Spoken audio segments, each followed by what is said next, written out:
Assalamualaikum warahmatullahi wabarakatuh. Selamat pagi, salam sejahtera untuk kita semua. Kembali lagi bersama saya, Ridar Salahuddin Kusdini, dan hari ini kembali kita akan belajar geografi.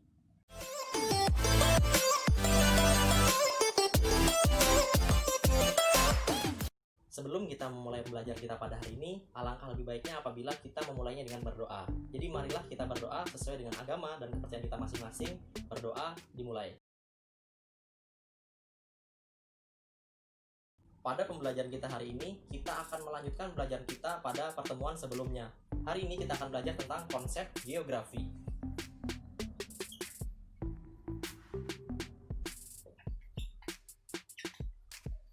Konsep geografi ini adalah sebuah rencana yang disusun agar nanti dalam mengamati ataupun dalam mendekati sebuah fenomena yang terjadi, kita bisa mengetahui apa penyebab dari terjadinya fenomena ini, agar fenomena yang terjadi ini tidak menimbulkan dampak yang besar bagi masyarakat. Di dalam konsep geografi terdapat 10 konsep. Untuk lebih mudah dalam menghafalnya, kita perhatikan konsepnya. Kon dan sep.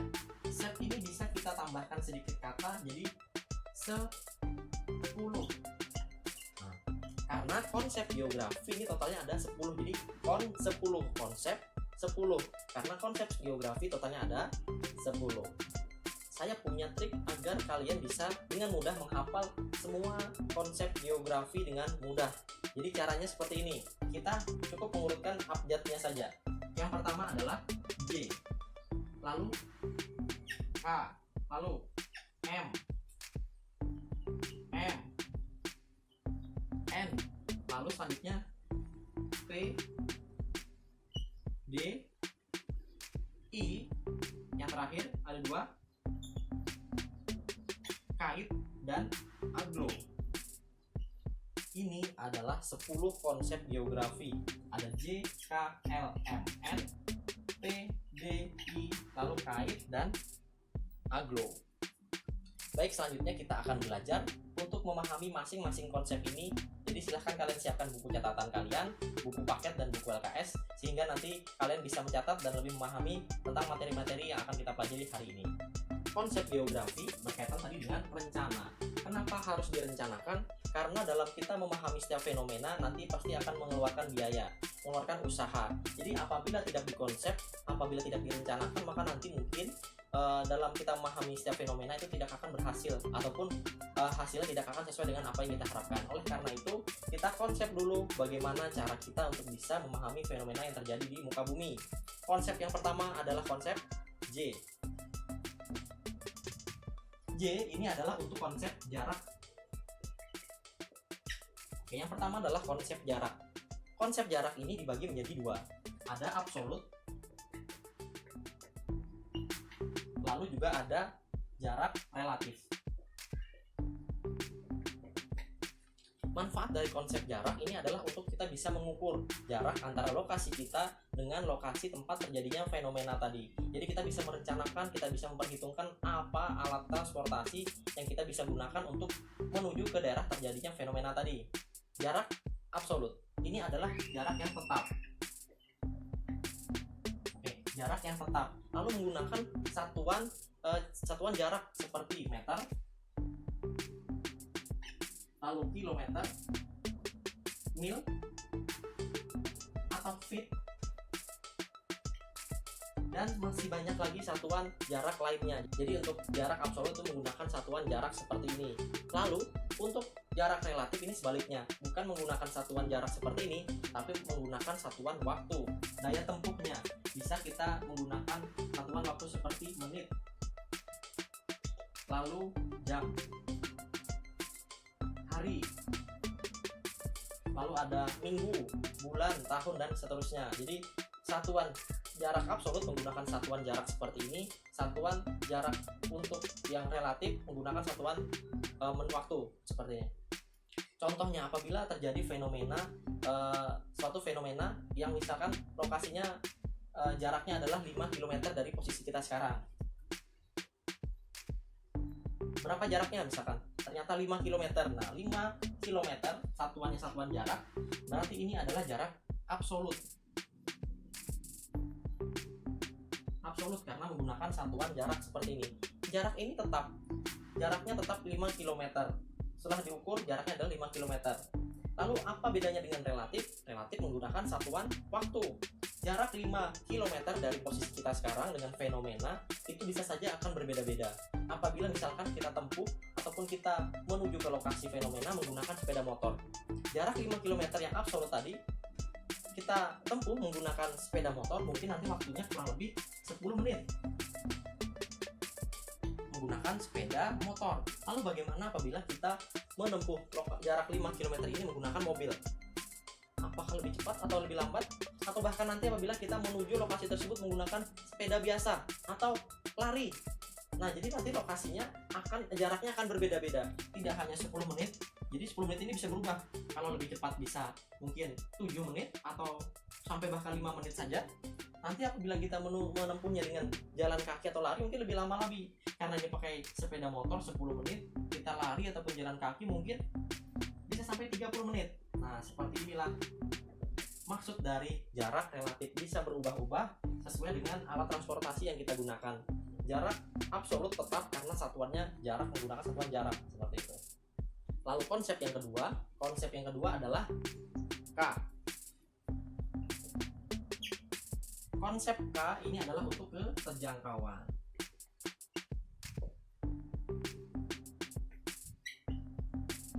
Konsep keterjangkauan ini berkaitan dengan usaha yang harus kita keluarkan, usaha yang harus kita lakukan untuk bisa menuju ke daerah tempat terjadinya fenomena. Apabila tempat fenomena terjadi ini sulit untuk kita bisa datangi, berarti keterjangkauannya rendah. Apabila suatu daerah itu sulit untuk kita amati, untuk kita dekati, itu berarti daerahnya keterjangkauannya adalah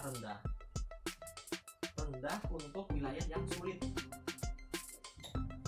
Lalu apabila suatu wilayah aksesnya sangat mudah, dengan alat transportasi apapun kita bisa mendekati wilayah tersebut, maka berarti keterjangkauannya sangat tinggi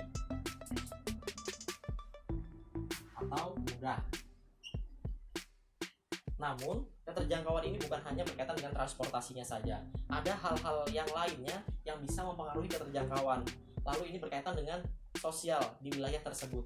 Jadi misalkan terjadi fenomena di daerah terpencil, lalu ada suku-suku penghuni ataupun warga-warga masyarakat lokal yang menghuni lokasi tersebut. Mereka menggunakan bahasa yang berbeda dengan bahasa yang kita gunakan, bahasa daerah misalkan. Jadi ketika kita berkomunikasi, maka nanti akan ada keterbatasan pemahaman. Jadi kita tidak memahami informasi yang mereka berikan, sehingga itu bisa dikategorikan dengan wilayah yang keterjangkauannya rendah atau sulit. Selanjutnya juga misalkan adat istiadat mereka, penduduk lokalnya tadi tidak terbiasa dengan kedatangan tamu dari daerah luar, maka nanti akan ada penolakan dari warga sekitar, maka keterjangkauannya akan rendah juga, seperti itu. Selanjutnya konsep geografi yang ketiga, ini adalah L. L untuk konsep lokasi. Oke. Konsep lokasi ini sebenarnya mirip dengan konsep jarak tadi. Konsep lokasi juga dibagi menjadi dua, ada absolut dan juga ada relatif. Konsep absolut, konsep relatif pada lokasi ini tidak menggunakan satuan waktu ataupun satuan jarak seperti tadi. Untuk lokasi absolut ini menggunakan titik koordinat, garis astronomi atau garis lintang dan garis bujur. Di sini misalkan terjadi fenomena gempa bumi. Gempa buminya terjadi di daerah suatu daerah dengan titik koordinat seperti ini. Misalkan 6 derajat lintang selatan, lalu 130 derajat bujur timur. Nah, ini adalah contoh dari lokasi absolut menggunakan titik astronomi. Kita bisa melihat titik astronomi ini menggunakan alat yang namanya GPS. Jadi alat lokasi absolut ini berkaitan dengan titik koordinatnya. Lokasi relatif ini berbeda dengan lokasi absolut. Jadi kalau absolut tadi menggunakan titik koordinat, kalau relatif ini menggunakan perbandingan. Misalkan daerah yang terjadi gempa tadi berada di dekat kabupaten A. Di sebelah kanannya ada kabupaten A, di sebelah kirinya kabupaten B. Jadi untuk menentukan lokasi relatif, daerah terjadi gempa adalah daerah yang berdekatan ataupun di antara lokasi A dan lokasi B. Nah, seperti itu. Jadi lokasi relatif itu hanya perbandingan saja. Perbandingan itu tidak tetap, jadi nanti bisa berubah-ubah. Apabila perbandingannya hanya sebelah kanan dan kirinya saja, maka tadi adalah jawabannya adalah wilayah A dan B. Tapi nanti apabila ditanya depan belakangnya, jawabannya beda lagi. Lalu nanti wilayah tersebut bisa berubah lagi, mungkin namanya akan berganti, bukan wilayah A dan B lagi. Misalkan nanti bisa berubah menjadi J dan K dan seterusnya, karena relatif ini bisa berubah. Kalau absolut menggunakan titik koordinat atau garis astronomi ini tidak akan berubah. Untuk konsep yang keempat ini adalah konsep M. M ini adalah untuk konsep ya morfologi. Oke, jadi untuk kita merencanakan sebuah penelitian di daerah tertentu, kita harus mengamati morfologinya bagaimana. Apa sih morfologi ini? Jadi morfologi ini adalah tekstur ataupun bentuk muka bumi dari suatu wilayah. Bagaimana kondisi wilayahnya, maka nanti juga akan menentukan cara kita dalam meneliti fenomena. Apa cara ataupun apa strategi yang harus kita siapkan untuk bisa mengamati wilayah tersebut. Karena nanti setiap wilayah yang berbeda, tentu saja cara mengamatinya akan berbeda pula. Persiapan kita juga akan berbeda-beda berkaitan dengan morfologinya. Morfologi berkaitan dengan bentuk muka bumi.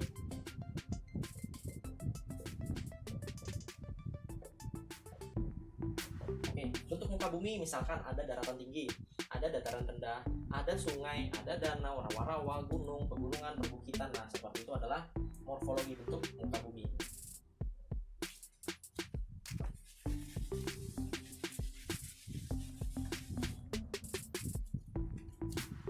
Selanjutnya konsep yang kelima. Konsep yang kelima tadi yang pertama J, K, L, M, berarti yang kelima adalah N. N ini adalah untuk konsep nilai guna. Oke, apa sih maksudnya nilai guna? Jadi konsep nilai guna itu adalah sudut pandang kita untuk menilai suatu hal.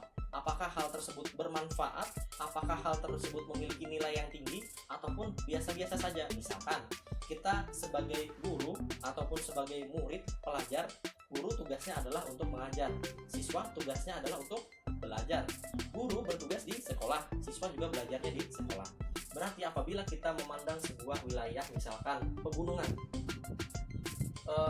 bagi siswa ataupun guru, pegunungan hanyalah sebagai tempat pariwisata. Namun bagi petani ataupun bagi mereka yang bekerja di bidang perkebunan, gunung ataupun pegunungan itu adalah sebuah lahan yang sangat bagus, lahan yang sangat berpotensi dan bisa menghasilkan hasil bumi yang sangat banyak, bisa menghasilkan keuntungan bagi mereka.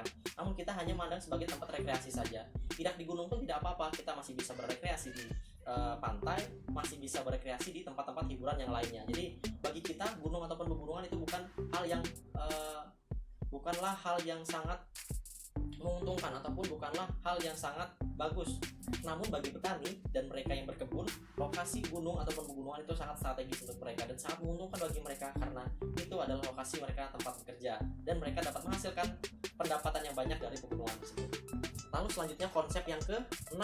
Konsep yang ke-6 adalah P. P adalah untuk konsep pola. Pola ini berkaitan dengan penyebaran fenomena. Fenomenanya apakah nanti menyebar atau memusat atau memanjang. Nah, itu berkaitan dengan polanya. Bagaimana pola persebaran dari fenomenanya. Pola ini berkaitan juga nanti dengan sosial. Bisa berkaitan dengan pola permukiman penduduk. Jadi pola terbagi menjadi 3. Yang pertama adalah menyebar, lalu ada memusat,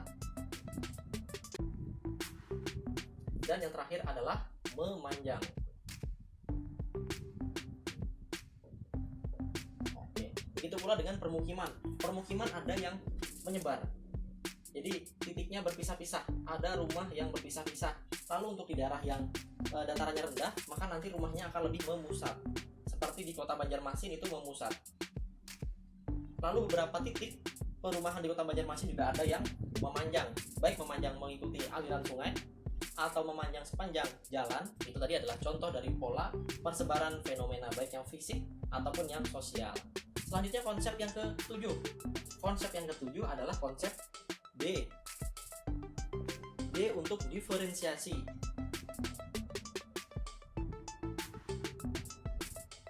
Oke, diferensiasi atau diferensiasi area.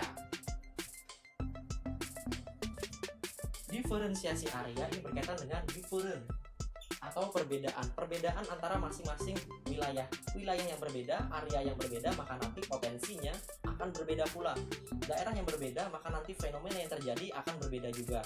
Tidak semua tempat bisa terjadi gempa bumi, tidak semua tempat juga akan terjadi potensi gunung meletus, karena tidak semua tempat mempunyai lempeng tektonik, tidak semua tempat mempunyai gunung berapi. Contoh, di Banjarmasin ataupun di Pulau Kalimantan, karena tidak terdapat gunung berapi, maka tidak akan ada fenomena gunung meletus. Sebaliknya di Jawa, di Pulau Jawa itu sangat banyak sekali terdapat gunung api. Lalu di bagian selatan dari Pulau Jawa juga terdapat lempeng tektonik yang sangat besar. Oleh karena itu, di Pulau Jawa sangat berpotensi terjadinya banyak bencana alam seperti gempa bumi, lalu gunung meletus, ataupun nanti bahkan tsunami.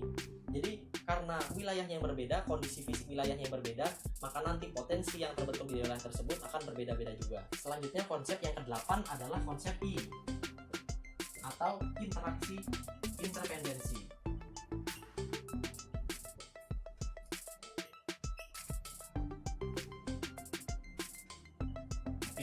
Interaksi interpendensi ini adalah keterkaitan ruang. Jadi adanya suatu ruang yang saling mempengaruhi dengan wilayah yang lainnya, sehingga akan ada ketergantungan, adanya timbal balik fenomena. Di daerah perkotaan itu memerlukan banyak tenaga kerja, karena di sana banyak peluang pekerjaan, peluang usaha, lalu membutuhkan banyak tenaga kerja. Sebaliknya di daerah perdesaan itu banyak sumber daya manusia, namun pekerjaannya mungkin hanya di sektor pertanian saja. Di desa banyak bekerja dengan sektor pertanian. Untuk bisa meningkatkan taraf hidup mereka, maka sebagian besar dari penduduk desa akan beralih ke kota untuk menjadi tenaga kerja di daerah kota. Maka nanti kebutuhan kota akan tenaga kerja akan terpenuhi. Sebaliknya nanti hasil produksi dari daerah kota ini akan disalurkan ataupun dipasarkan ke daerah perdesaan. Jadi ini adanya interaksi interpendensi, interaksi saling menguntungkan. Kota mendapatkan tenaga kerja, desa nanti akan mendapatkan hasil produksi dari kota. Seperti itu. Sedikit lagi kita akan menyelesaikan materi kita. Yang ke-9 adalah keterkaitan ruang, atau tadi kita sebut dengan kait.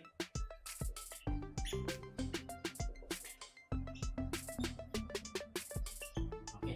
Keterkaitan ruang ini berarti berkaitan dengan suatu fenomena yang terjadi di suatu wilayah ternyata mempengaruhi terjadinya fenomena di daerah yang lain. Contohnya seperti ini. Fenomena yang terjadi setiap tahun di daerah Jakarta adalah banjir. Di Jakarta setiap tahun terjadi banjir. Memang banjir terjadi bukan hanya karena faktor alami, tapi karena ulah dari manusianya juga. Masyarakat di daerah Jakarta banyak yang membuang sampah di sembarang tempat. Nantinya sampah tersebut akan menutup saluran drainase, ataupun nanti akan menyebabkan aliran sungai meluap. Namun bukan karena itu. Jadi ada daerah lain yang ternyata menyumbang ataupun membantu dalam proses terbentuknya banjir di kota Jakarta. Yaitu adalah wilayah yang ada di sekitar kota Jakarta, terutama daerah yang daratannya lebih tinggi. Contohnya adalah Bogor.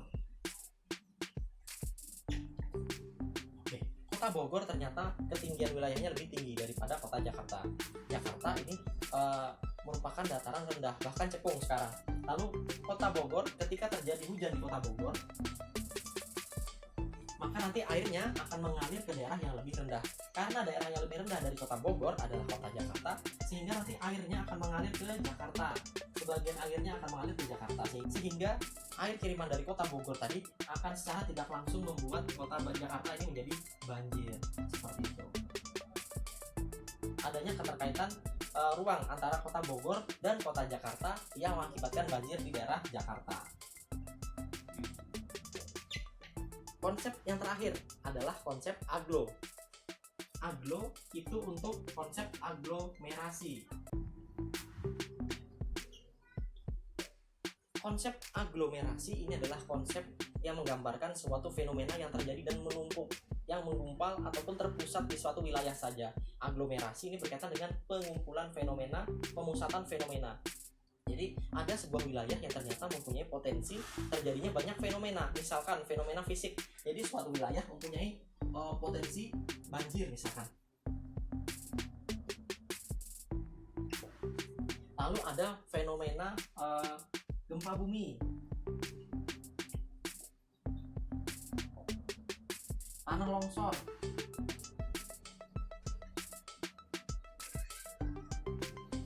lalu ada tsunami. Jadi ada pengelompokan fenomena yang terjadi di suatu wilayah. Di suatu wilayah ini terjadi banyak sekali potensi-potensi terjadinya fenomena, karena di dalam wilayah ini terdapat faktor-faktor pendukung terjadinya fenomena ini. Jadi fenomena banjir karena mungkin di sini wilayahnya rendah. Lalu gempa bumi karena daerah ini mempunyai banyak gunung api ataupun berdekatan dengan lempeng tektonik. Tanah longsor juga sama karena adanya lempeng tektonik yang dekat ataupun karena daya resap air yang sangat tinggi dan kesuburan tanah yang sangat rendah. Lalu tsunami karena berdekatan dengan samudra dan mempunyai lempeng tektonik juga. Jadi ini adalah konsep terakhir dalam konsep geografi, yaitu konsep aglomerasi. Cara menghafal seluruh konsep sudah saya sampaikan, pengertian atau penjelasan dari masing-masing konsep juga sudah saya jelaskan. Mudah-mudahan apa yang sudah saya sampaikan pada hari ini dapat bermanfaat bagi kalian dan kalian bisa memahaminya dengan baik dan mudah, sehingga nanti ketika ada tugas dari guru kalian maka kalian bisa mengerjakannya dengan mudah.